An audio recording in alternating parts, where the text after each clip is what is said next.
Welcome to Easy Technical Education. Students, today we will learn about phase of voltage or current.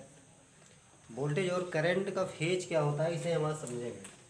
जैसा कि हम लोगों को पता है कि फेज का मतलब क्या होता है, एंगल। फेज का क्या मतलब है, angle.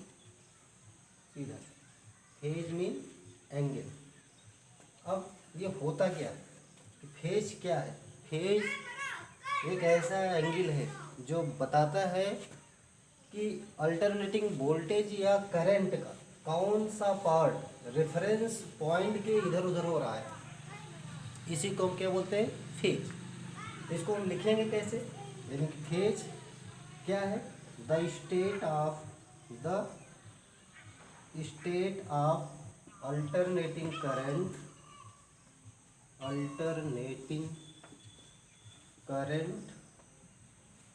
Are voltage, current or voltage by which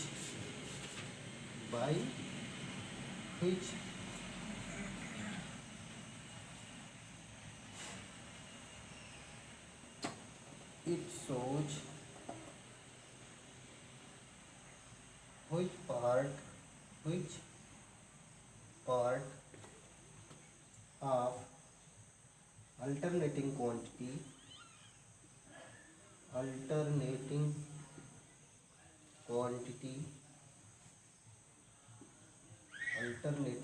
quantity is going ahead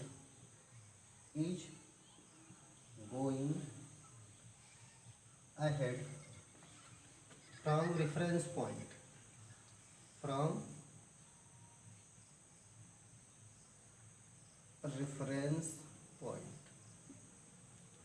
mean phase क्या है, the state of alternating voltage or current by which it shows which part of alternating quantity is going ahead from reference point, that is known as phase.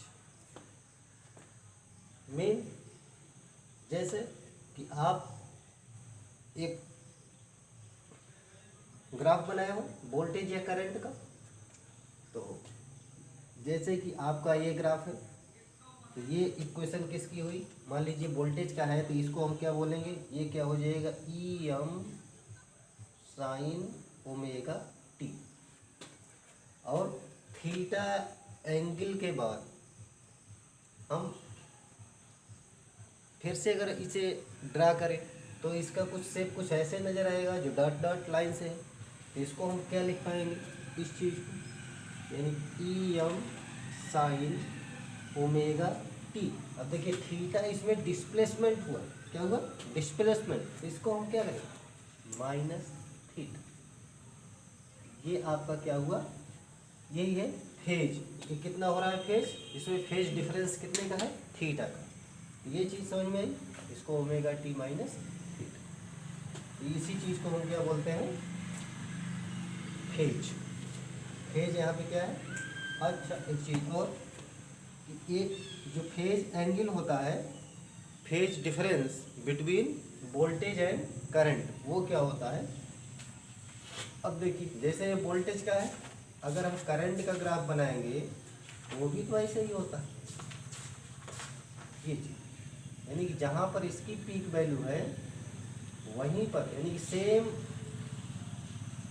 Time voltage भी क्या होता है, maximum होता है जब current maximum होता है। ये चीज़ आपको पता होनी चाहिए।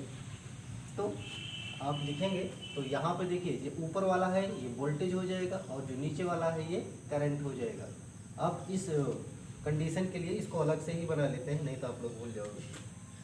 या यहाँ पर ये सारी चीज़ें आप डिलीट कर दीजिए, आपने लिख लिया होगा, हम डिलीट कर दे रहे हैं।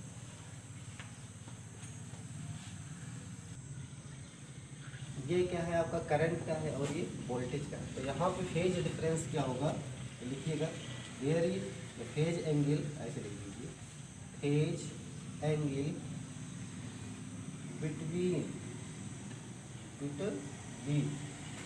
Alternating voltage and current, alternating voltage and current.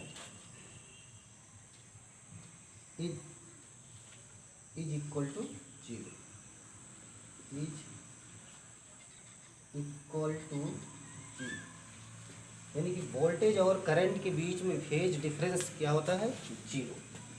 ये चीज़ समझ में आई। फेज क्या है और फेज डिफरेंस वोल्टेज और करंट के बीच में क्या होता है। मान लीजिए कहीं पूछा जाए तो आप लोग आसानी से बता सकते हैं कि phase angle between alternating voltage and current is equal to zero. चलिए अब इसके आगे आप लोग समझ लीजिए फेजर क्या होता है। क्या चीज़, फेज।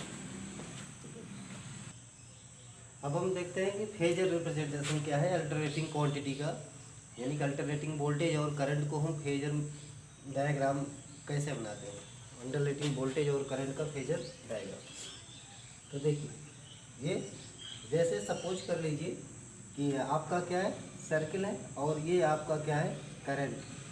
अब देखिए जैसे जैसे ये ऊपर की तरफ जाएगा वैसे वैसे ये ग्राफ यहाँ ऊपर बढ़ रहा है, और ये जैसे जैसे 90 डिग्री फॉर्म कर लिया यानी कि पी पॉइंट से एम पॉइंट पे, तो ये क्या हुआ, मैक्सिमम पोजीशन पे पहुंच गया। और फिर जैसे जैसे इधर नीचे की तरफ आएगा ये क्या होगा, फिर धीरे धीरे डिक्रीज होने लगेगा और एक पॉइंट आएगा, यानी कि ये देखिए सीधे या तो 0 डिग्री पे या तो 180 पे क्या होगा, ये जीरो।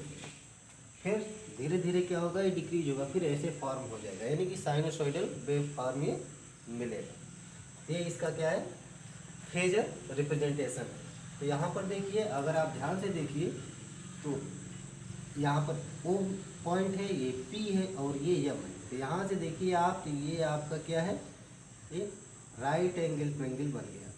अगर इसको हम ऐसे कर दें तो एक राइट एंगल ट्रायंगल बना।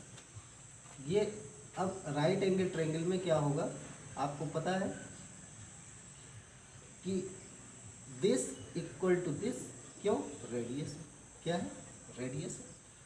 तो यहाँ पर अगर हम इस आर, यहाँ पर कुछ भी लिख लीजिए आप, यल लिख लीजिए। तो यहाँ पर देखिए आपको पता है कि अगर आपको ये निकालनी है या ये निकालना है तो ये आपकी जो आर्म है ये क्या है, आई एम। तो यहाँ से देखिए आप, अगर आपको ओ एम निकालना है या ओ एल निकालना है तो आप फार्मूला पढ़े हो, O M equal to O P sine theta. आप इतनी मैथ तो जानते ही हो। तो यहाँ से ओ पी की वैल्यू क्या है, आई एम। क्या है, आई एम साइन ओमेगा टी। यानी अब ये जो हमारा ग्राफ है ये क्या है, देखिए ये यहाँ से यहाँ तक ये मैक्सिमम दूरी है। तो ये इस डिस्टेंस को हम कैसे लिखेंगे, ओ एम, यानी कि आई एम साइन ओमेगा टी। यही चाहे इसको आप ई लिखिए, ओ सॉरी यहाँ पर क्या है, I equal to I M sine omega T.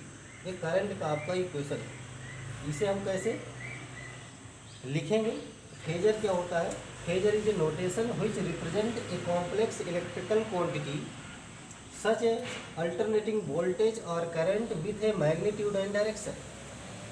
फिर से देख लीजिए, phasor is a notation which represent a complex electrical quantity such as alternating voltage और current with a magnitude and direction. यानी कि मैग्नीट्यूड और डायरेक्शन के साथ ये रिप्रेजेंट करता है अल्टरनेटिंग वोल्टेज और करंट को। यानी कि फेजर एक ऐसा नोटेशन है जो कि किसी भी अल्टरनेटिंग वोल्टेज और करंट को उसके मैग्नीट्यूड और डायरेक्शन के साथ रिप्रेजेंट करता है। जैसे कि यहाँ पर देख रहे हो, जैसे ओमेगा यानी कि थीटा डिग्री बढ़ रहा है, theta equal to omega T होता है, सबको पता है। थीटा इक्वल टू क्या होता है, ओमेगा टी। यानी कि अगर इसकी एंगुलर स्पीड क्या है, ओमेगा, तो टी टाइम बाद कितना है, सपोज कर लो यहाँ एल से पी पर पहुँच गया तो इसकी कितना एंगल कवर करेगा, ओमेगा टी। इसी को हम बोलते हैं थीटा। अब P से कुछ देर बाद यम पर पहुंच गया तो कितना एंगल ट्रेवल किया इसने, यहाँ से यहाँ तो क्या 90 डिग्री फॉर्म किया। तो इस तरह से ऐसे ऐसे ये आगे और बढ़ता जाएगा, फिर 180 फॉर्म करेगा, फिर इस तरह से, फिर आगे 360 और 0। इस तरह से एक साइकिल इसका कंप्लीट होगा। जब एक साइकिल कंप्लीट होगा तो इसका ग्राफ एक साइकिल कंप्लीट ये इस तरह से होगा। ठीक, ये आप कह सकते हैं इस वेव का वन साइकिल है। यहाँ से O टू कुछ भी पॉइंट आप इसको मान लीजिए, ये इसका ओमेगा टी। ठीक, तो यहाँ से आप ओ एम इक्वल टू निकाल लेंगे। ओ एम इक्वल टू क्या हो जाएगा, ओ पी साइन थीटा। तो इस ओ पी को क्या लिख सकते हैं, आई M sine omega T, theta को ओमेगा टी। ये आपके समझ में फेजर रिप्रेजेंटेशन आया है आप वोल्टेज और करंट का। तो मुझे उम्मीद है कि आप लोगों को ये फेजर रिप्रेजेंटेशन समझ में आया होगा। अगर किसी को कहीं दिक्कत है तो आप कमेंट करिए। Thank you, thanks for